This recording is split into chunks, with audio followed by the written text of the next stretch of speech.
Everyone, and welcome to Spirit in Mind, where we discuss current events with faith and mental health perspectives.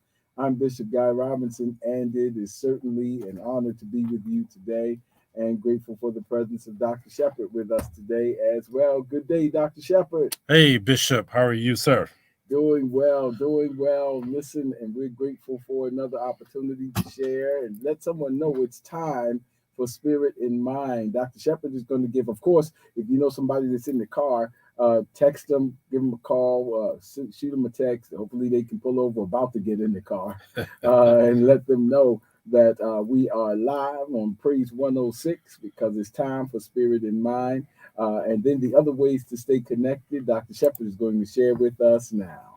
Hey, everyone, and we want to say happy Resurrection weekend and hope that you all had a wonderful Good Friday and that you are going to go out tomorrow for Easter services or Resurrection Sunday services. You can stay in contact with us. Let us know how you're getting prepared for Resurrection Sunday tomorrow. You can follow us on our YouTube channel and subscribe there. We'll love to see your face there as a new subscriber. I'm just used to prescribing, Bishop. Subscriber. And we want to make sure that you know how to reach out to Bishop C. Guy Robinson. His information is posted there for those who are watching online. We want to make sure that you can email him, call him. He is also the pastor of the Tabernacle Church, and we know that he has worship services tomorrow. You can go to their website. You can see the service times, and go follow him on Facebook and Instagram, CGR Ministries. He would love to hear from you. You can also follow me on Instagram and Facebook, also Dr. Jonathan Shepard. And you can see all the different resources that are available for you. If you're in need of direct care services, that means that you need someone who can assist you with mental health services. You're in need of mental health services, please let us know, and we'll make sure that you are in contact with someone, and that way you can get the help that you need. So again, thank you. Go to our Facebook page. You also have a Spirit in Mind Facebook page. We would love to again be in contact with you, hear what's going on with you. Bishop, those are the ways in which people can view us. Absolutely, and we're excited about connection, and we're going to be extending our connection in some other ways, and looking forward to hearing from you and feedback from you. And if there are any show ideas you'd like for, or topics you'd like for us to discuss, we look forward to hearing from you and engaging in that way. But listen, it's an exciting time. We greet you today on the Resurrection Weekend, Spirit in Mind, and so I'm just really, really looking forward to today's discussion. We've been talking about, of course, the current state and concerns, just kind of like in the zeitgeist of our culture, with persons dealing with quiet quitting, and then from there to feelings of apathy and feelings of anger and processing all of these emotions. Emotional regulation is just something I think always be trying to manage and work on, because time is filled with swift transition. Right. There's a lot of feelings and things that trigger experiences that trigger our feelings, and yet this is a very hopeful time in our unapologetically Christian approach to things of mental health. We're so excited about this time of year because it represents resilience, and it represents grit, and it represents fresh starts and new beginnings. It represents hope, and so we hope to be a source of hope and healing and help, or a form of that, and contribute to your process and journey of hope and healing and help. So we've been talking about anger and apathy, and Dr. Shepard's going to catch us up and then continue us from there. Absolutely. So thank you all again for watching and listening to us in your cars. And thank you for the people who've been sharing with me, Bishop. People have been sharing that they've been listening to us on a weekly basis. So thank you. And you know where we've been talking about anxiety, which has lifted us into the area of safety. And yesterday, even as a part of my own worship service, I got a chance to lift up the promise that God gives us about being safe. And we talked about that last week about how safety and certainty are not the same. That just rings out really within me, Bishop, how safety and certainty are not the same, and how that drives anxiety. And I hate to say, Bishop, that even this past week I had to really rely on the subject matter that we've been on, and just talking about the various things, and my own anxiety level had been increased. On Tuesday evening, one of the persons that I know and friends with their parents was shot down and killed on the campus of North Carolina A&T University in Greensboro, North Carolina. And Bishop, let me tell you what the real issue for me. I mean, of course, any murder never should happen, but this was senseless, Bishop. Mm-hmm. She was in a student area, if you want to say like a student union outside. It was a gathering of students, and someone decides to pull a gun out and starts firing into the air, and the bullet hit her and took her life. Innocent bystander. 18 years old, freshman at North Carolina A&T. Wow. Smart young lady. I followed her as I was a contributor to scholarships from my previous church in Chicago, and I watched her, how she performed well academically. Parents loved her, and her name is Deja Reeves. Bishop, you ask why? Yeah. When things like this, I can feel the parents. Even though I may not see you all, and you may see me, but I can feel you out there. There's some parents out there you're concerned about when you send your children to school, when you send them away to college, when you send them even on a daily basis to the elementary, to the middle school, high school. We talked about Nashville last week, about the Nashville Christian schools, and how that woman came in and murdered those 6 people, 3 children, 3 employees, adult employees. And then the Tennessee legislative branch, if you would, had the audacity to remove 2 of their members because of gun protests. I tell you, Bishop, when you see stuff like that, it makes you wonder, Lord, where is it safe? Yeah. Where is it safe? And so I hear you out there. Someone's even struggling. Dr. Shepherd, you just gave these examples as to why I shouldn't go to worship service. Wrong. Do not utilize these examples as a reason to stay home. You're not in line with where my thinking is. I didn't have to be clear about that. Mm-hmm. You want to make sure that you get out, because as I lifted yesterday, you could be lying in your own bed comfortable, and yet a bullet strike you in your own home where you think you're safe. And I'll just say this, Bishop, you were on target last week when you were talking about how the enemy has relabeled safe places as soft targets. Man, that thing has been, again, ringing in my ears. But that's where we were, Bishop. We're talking about safety, and that's where we're going to begin today. Yes, absolutely. And that's because in terms of the spiritual aspects of it, safe places are usually places where a whole lot of faith is invested. Mm-hmm. And so it becomes a target of adversarial relabeling, if you will, reframing, because it's soft, because it's a place where our faith is there. Schools and malls and those kinds of things are places that appeal to our more social and if you will, more civil nature. Right. And it's so very important that what we said last week be reiterated again, because we look for safety, and safety is great. But safety is not to be confused with certainty. And again, so many times we really, really want certainty, but life is built so much on statistical probability. Mm-hmm. From the time we get up and listen to the meteorologist report, right? And there's a strong possibility. This week was, even here in Baltimore, opening day was for the baseball team, Wow. the Orioles, the Orioles. Major League Baseball team Orioles was rescheduled, postponed based off of a forecast that didn't, at least in our environment, end up be to the extremity Right. as expected at the exact time Right. that was expected. And you know, sometimes our meteorologists take a hard hit for that. But if you listen to them, they're really talking in statistical probabilities, 80% chance of this, that, and the other. And so, and that's because we do much more by statistical probability. And where there is a gap between statistical probability and certainty is where our faith has to fill in the gap. Right.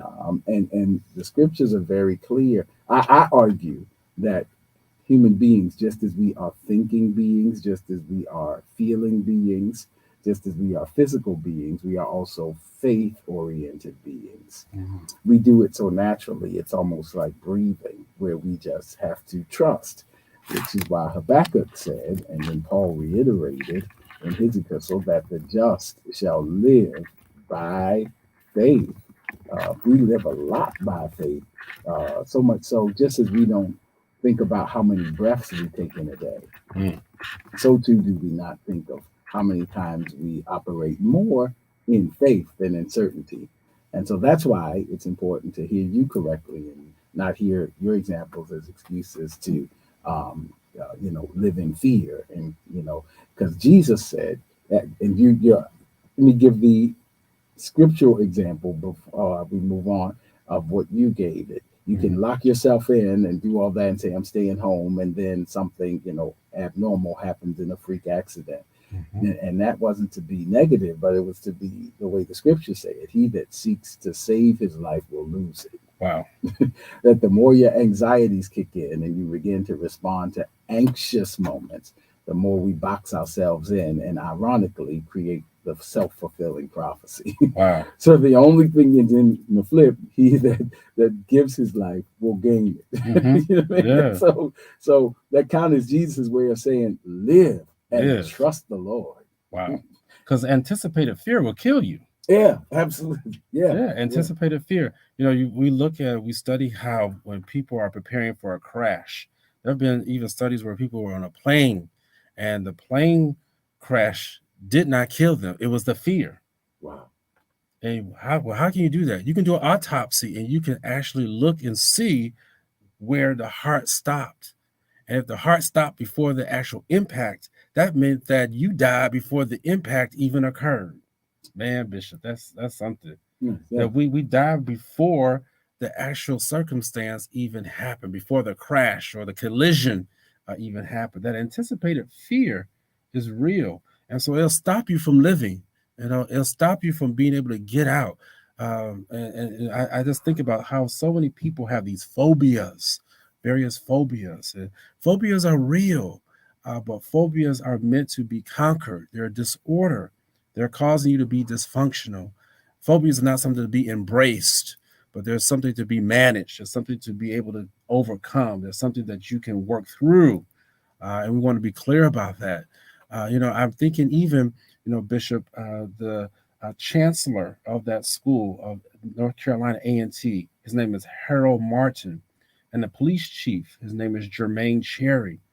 They came on after this senseless killing and wanted to reassure the people that NCA&T was still one among the safest universities within the UNC system and across the nation.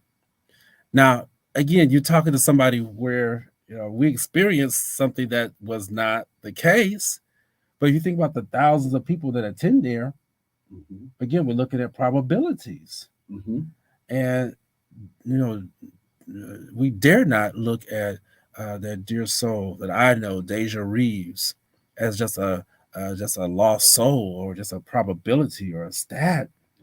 But I understand their comments, and again, there's a balance, if you would, that you have to weigh out in your mind. And I tell you, Bishop, it really makes people struggle. I've watched people struggle in this COVID-19 pandemic era, where people just don't know where to go. They just don't feel safe. And I want to make sure we're clear on stop is that safety is not something you can put your hands on. It's nothing that you can feel. It's not tangible. As you mentioned, is reassurance. It's a perception, if you would. Mhm. It really is a perception, and you can be safe. And I'm in a war zone. There could be gunfire all around me. I remember this. I really am concluding here. I remember when Freddie Gray riots broke out in 2015, and there was a group of students who was in our day program at the Johns Hopkins Hospital, and the driver was scared to take these children back home. And the children was like, "We're not scared. Like this is what we do on a daily basis. We hear this fighting and rocks and bottles being thrown and gunfire. It's like toughen up and take us home. I mean, seriously, that's not what their exact words were, but that's that they felt safe even in the midst of the violence and riots. Absolutely. That's a powerful. We're talking about the relativity of safety as a perception relative to environment, Mhm. and so there are places, of course, that help us to feel safe, Yeah. and yet sometimes even those places can be violated in cases like we've been talking about for the past couple of minutes, and that's one of the things that troubles us because we thought they were safe. Yeah. And so that's a perception, and we should continue to operate, having done all we can do to maintain safety in an environment. That doesn't take us. The acceptance of faith, let me say that, is not the denial of personal responsibility. Mm. Those two can work hand in hand. Just saying, I'm going to trust God. Well, there are other things we can do. We can look at, even as discussions are going on now, and those things, we can look at safety controls. We can look at security controls. We can look at mental health concerns. We can look at all the things that people are talking about. We can look at policies and procedures and all of the things that are part of the discussion. We can bring them to the table and do our very best to execute them here from the very best minds, because that's our responsibility. So I'm not suggesting the abdication of responsible stewardship of our environment. We have a responsibility to do that. It is just accepting that having done all we can do, there still is a gap between probability and certainty. Right. And we still have to have some element of faith. And if we lose our faith, we get in a place of apathy, which goes to our one of the things we've been talking about, or despair, Wow. where hope is gone. That's what despair is, the absence of hope. And so we lead into those places of apathy and despair. We the, that's the alternative, or becoming cynical in our view of life. But instead, faith is what we use to fill in the gaps, to say, I've done everything we can do to take every possible precaution to be safe. There it is again. And yet, ultimately, my trust is in the Lord. Mm-hmm. And that's the faith piece where we have to have it. We have to, I don't know where we'd be without faith as human beings. Absolutely.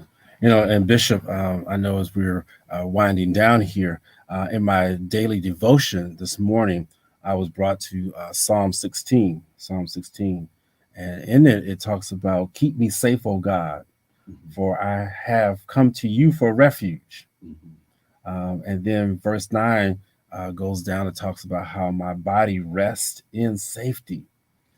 Isn't it amazing how your physical body will be able to respond to the emotional peace, if you would, that is occurring inside of you, even when outside your external situations are in shambles. Mm-hmm. That's just awesome how you're able to do that. And then keep me safe. I come to you for refuge, and now we can't necessarily see God, can't put our hands on him, but we can call his name. Mm-hmm. And the scripture also says in Proverbs, the name of the Lord is a strong tower. So I was just thinking about that. From the mental aspect, how we cannot forget that faith is necessary. But it's interesting how we can be safe and feel that security when we can't necessarily touch it. I do have an acronym. You know, I love acronyms, Bishop, for SAFE. It's security against fear elicited. Mm-hmm. Security against fear elicited. And, you know, it's just awesome how, again, connected to what's happening here. And then I'm sure, Bishop, you take it over. You know, how Jesus's physical body was resting safely in the tomb while his spirit man, if you would, was down in hell conquering over the enemy. That's awesome. You know, you think about how they sealed it and made sure that his body was safe because they thought the people were going to come and steal him. Mm-hmm. You know, they wanted to make sure that no one came and just, you know, because they had heard the prophecies that he would get back up, and they wanted to make sure that was not going to happen. But it's something that while your physical body could be at rest, there's a couple points up in there. Your physical body could be at rest, but you are somewhere else fighting for victory and getting it at the same time. That's key, Dr. Shepherd, because there are various forms of safety. Mm-hmm. You know, that so safety has context. Again, my body can be safe, but my mind, my thoughts, and my will and emotions be in a very troublesome place. That's that the Bible even speaks of that in Luke 21, which is corresponds with you talking about people whose hearts gave out before impact. Yeah. You know, Luke 21 talks about the hearts of men failing them because of fear. Wow. That's the wisdom of the ancients is amazing. Wow. Luke 21 says the hearts of men will fail them because of fear when the shaking of the earth happens. It's a bit of an eschatological passage, but it's making the point that anxieties, because when the Bible speaks about heart, it's really speaking about our inner being. Mm-hmm. And so we can look the part and look physically safe and be in shambles internally, if you will. And the flip is true. We're talking about the contextualization of safety. Then the flip is true. We can be in a storm where our bodies are troubled, but the safety within is secure. Paul speaks of that when he says, though the outward man perishes, the inner man is being renewed, revived day by day. I'm getting stronger and feeling safer and more secure in my identity, even as I'm dealing with some external things that are undesirable in my physical condition, if you will. And so, and we know this because even the scriptures make distinctions sometimes. It says somebody had an infirmity, and then it speaks of the spirit of infirmity, which is the, if you will, the ongoing effects that even after. I was reading some research that said that sometimes after a person, and this is rare, but sometimes after a person has a serious physical condition, the anxiety of that can continue for up to a year or more. Yes, so, absolutely. So that's I was just trying to say safety has different contexts in our last 2 minutes. Maybe we need to pick up on that. Dr. Shepherd, go ahead. No, you're absolutely right, because when you go through an experience, it's a traumatic experience. When people get ill, when they're down, I was just discussing with someone who I know who had some physical challenges, had a stroke. And when you have those strokes or even other physical conditions, it makes you more at risk of depression, of having mental health disorders, because the things you were able to do before, you can't do them no longer. And then you don't feel safe. Right, exactly. You know, so yeah, I mean, it ties right in, you know, because your faculties are no longer as strong. Your faculties are not functioning like you want them. And you feel vulnerable. I mean, that's really how it is. You feel vulnerable. But I'm thankful that we've had this discussion today. We want you to feel safe. Bishop, I'm going to leave with this. Again, in my study, it was mentioning how God with us, Emmanuel, became God for us by giving up his life to rescue so that we could know him personally. So that's what I want to encourage you all with, that knowing that God became for us, that you can be safe. You can be safe. And as it says in the song, the safest place in the whole wide world is in the will of the Lord. And so whether it be emotionally or mentally, physically, intellectually, financially, or economically, we know we want you to be safe. And that's our declaration. And have a wonderful, blessed, and safe, encouraging, hopeful, and empowering remainder of this resurrection weekend. If ever there were a time to feel helpful and hopeful, it would be now. And listen, ask someone to listen in and join us next time by the grace of God on Spirit in Mind.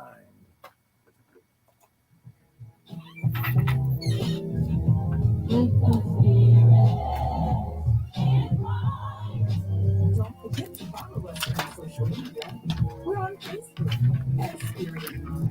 And we're also on Instagram at Spirit in Mind Live. I think we were tuned into two different emails. Only email I had from Minister Cat with the link was from this past Thursday, the 6th. Oh,